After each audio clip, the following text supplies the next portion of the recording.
18:22 arrancamos en otro bloque más de la Resistencia. Comentanos, Horacio, ¿con qué continuamos? En primer lugar, queremos agradecer a la gente que siempre nos acompaña y nos ayuda a estar en el aire, en especial a nuestro querido amigo Bonfante. Y hoy quiero tratar un tema fundamental y con la debida delicadeza, porque estamos ante lo que es quizás uno de los mayores desafíos que va a tener el gobierno de Donald Trump. Es que ciertamente vamos a ver si es capaz, junto a Robert Kennedy Jr., de enfrentarse a las grandes élites globalistas. El 9 de febrero de 1990, el secretario de Estado de los Estados Unidos, James Baker, aseguró a Mikhail Gorbachev que si el líder soviético cooperaba con la unificación de Alemania, la OTAN no se expandiría, y cito, ni un centímetro hacia el este. Esta fue solo una de las tantas garantías de seguridad soviética hechas por los líderes occidentales a Gorbachev y otros funcionarios soviéticos a lo largo del proceso de unificación alemana entre 1990 y 1991. Ya como vemos, desde aquella época parecía que para algunos occidentales la nobleza del fin justificaba la vileza del medio. Es increíble cómo gente que nos habla de Dios, patria y familia están dispuestos a aceptar la mentira y el engaño como una forma de hacer política. Pero esto, insisto, es para sorpresa de nadie. El 12 de diciembre de 2017, el Archivo de Seguridad Nacional de la Universidad de George Washington desclasificó documentos estadounidenses, soviéticos, alemanes, británicos y franceses sobre estas garantías. Como informó el Archivo de Seguridad Nacional en ese momento, y cito, los documentos muestran que varios líderes nacionales estaban considerando y rechazando la membresía de Europa Central y Oriental en la OTAN desde principios de 1990 y durante 1991, que las discusiones sobre la OTAN en el contexto de las negociaciones de unificación alemana en el 90 no se limitaron en absoluto al estatus del territorio de Alemania Oriental, y que las quejas posteriores soviéticas y rusas de haber sido engañadas acerca de la expansión de la OTAN se basaron en memorándums y comunicaciones telefónicas contemporáneas escritas en los niveles más altos. Aquí parece que ya cierta parte del Deep State de las distintas potencias occidentales intentan tomar distancia de aquello que está probado que fue parte de las negociaciones con Rusia, y aclara en este sentido que uno no se está poniendo a favor de la izquierda, sino que uno se pone a favor de la verdad. Prosiguiendo, los documentos entonces refuerzan la crítica del exdirector de la CIA, Robert Gates, de seguir adelante con la expansión de la OTAN hacia el este, cuando a Gorbachev y a otros se les hizo creer que esto no sucedería. La frase clave reforzada por los documentos es, y cito textualmente porque figura así allí, se les hizo creer. Ahora, como sabemos, Estados Unidos ha roto esas garantías, principalmente por una decisión de George Kennan, que fue el gran arquitecto de la política estadounidense en la contención soviética durante la Guerra Fría.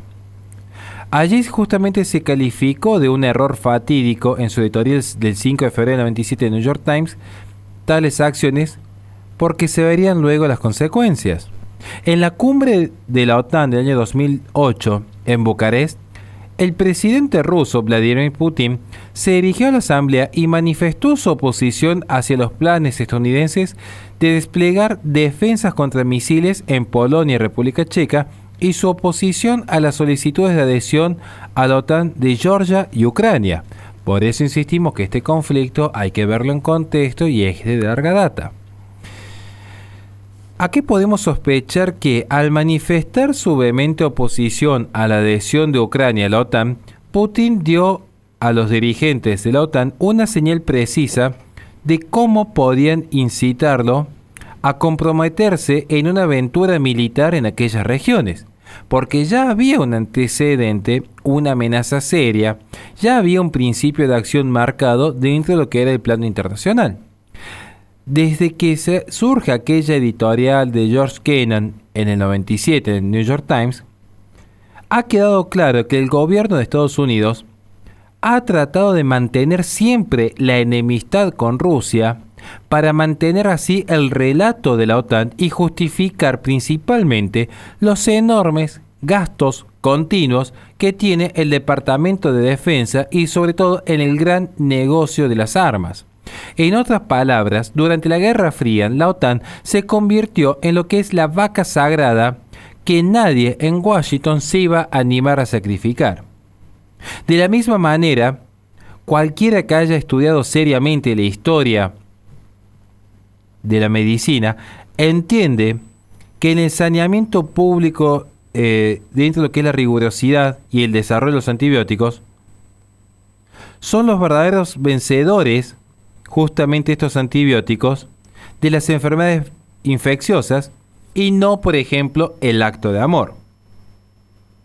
Y en este paralelismo que yo estoy marcando aquí, es porque así como existe un culto al acto de amor que nació y se promulgó en una época en que la mayor parte de la humanidad vivía en la miseria a causa de los confinamientos, así también hay un culto a la defensa nacional y la OTAN en una época de grandes confusiones y pérdida de memoria.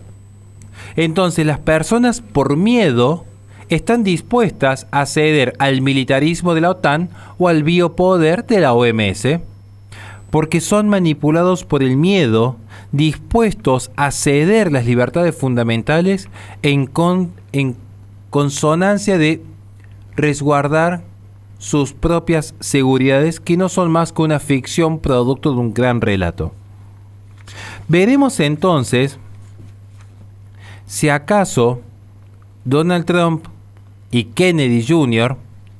se van a enfrentar finalmente a la OTAN y la OMS, donde existe este paralelismo del control y el poder a partir del temor. Ese temor a la expansión soviética culminó en una guerra que se podría haber mediado tan solo cumpliendo los acuerdos propios de las potencias occidentales ofrecidas a la Rusia en aquel momento. Y en ese sentido también se podría haber evitado el biocontrol que ejerció la OMS si se hubiese permitido la libertad de expresión de los verdaderos profesionales que estaban atestiguando cuál era la realidad de los hechos. Quedará entonces en nosotros esperar a ver cuál va a ser el camino que seguirá Donald Trump y Robert F. Kennedy Jr. Nada más que agregar y Dios les bendiga a todos. Les recordamos a la gente que este programa sube al canal de YouTube de La Resistencia Radio, donde en la descripción de los videos tienen nuestra plataforma Patreon, donde pueden apoyarnos para que podamos seguir haciendo este tipo de contenido. Vamos a un corte y enseguida volvemos con más Resistencia.